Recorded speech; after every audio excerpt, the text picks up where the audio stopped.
Maryland Spotlight. It's all about Maryland living. Welcome to Maryland Spotlight. I'm Kim Knight. 48 million Americans suffer from some form of hearing loss, and here to talk about that today is audiologist Julie Norin. Thanks for being with us today. You are from the Hearing and Speech Agency. Yes, thank you. Well, hearing loss, 48 million, very staggering. Yes. What causes hearing loss? So genetics is definitely a factor, but hearing loss can also occur from exposure to loud noise, from illness, traumatic injury, as well as exposure to certain medications. But the majority of hearing loss that we see is typically related to the aging process. What's interesting is we used to see a much later onset of age-related hearing loss, so 70s, 80s. Now we're seeing a trend towards an earlier onset, so 45 to 54, those baby boomers. Yes. Now, why do you think that is? Probably because they were the first generation that had exposure to loud music through concerts and headphones. So the boom boxes, the Sony Walkman, things like that. So, well, now, how can it be avoided? What, are there preventative measures that you can take? Yeah, the best preventative measure is just limiting your exposure to loud music. And my son is a musician, so you know, I always make him wear. He doesn't like to, but he's a drummer, and I just can't have him exposed to that. So I make him wear those special. And there are certain types of hearing protective devices that musicians can wear, such as musician earplugs or in-the-ear monitors, to help with that. Now, how do you know? I mean, how do you know if you think you have a hearing problem? What should you do? Yeah, most individuals with hearing loss will usually report that they have difficulty hearing women's and children's voices. The most common complaint is it sounds like people are mumbling.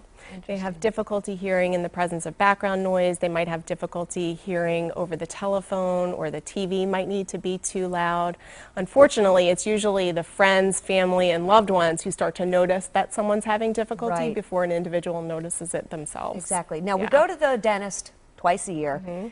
Should you consider going to get an evaluation? Yes, it's always good to go to get an evaluation done by an audiologist, just to establish a baseline, even if you don't feel like you're having difficulty with your hearing. And then if a hearing loss is detected, we always recommend getting tested annually. Okay, great. Now let's talk about hearing aids. A lot of people think, you think about the big clunky things and the squeaking, but it's really changed. It has. The technology is truly amazing. And the old hearing aids, they used to be big and clunky and loud, and they didn't really help with speech clarity, which was the biggest complaint. And hearing aid manufacturers really have focused their research and development on getting those little gadgets to really focus on speech clarity.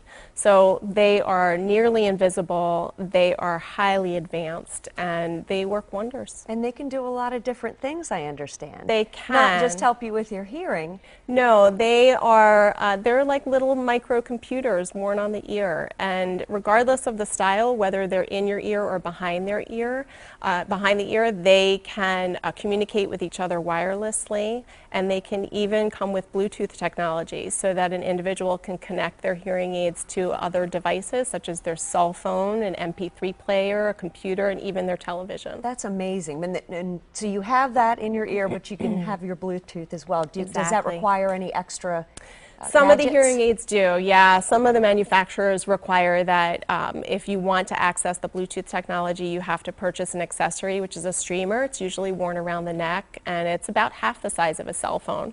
That's really cool, though. So that changes the way I think people are thinking about hearing aids now. I hope so. Instead of the big clunky ones, now they're streamlined, and it's more comfortable for you, and so you're not embarrassed. Exactly. Great. Now, Julie, if somebody needs to get in touch with you, if they think that they have a problem, they want to get evaluated, do you have a website? We do. Our website is, I believe they're showing it on the screen, it's www.hasa.org.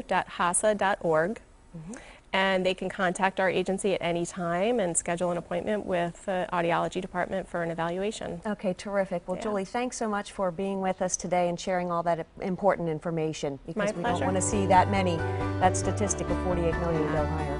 Thank you. Thank you all for joining us today on Maryland Spotlight.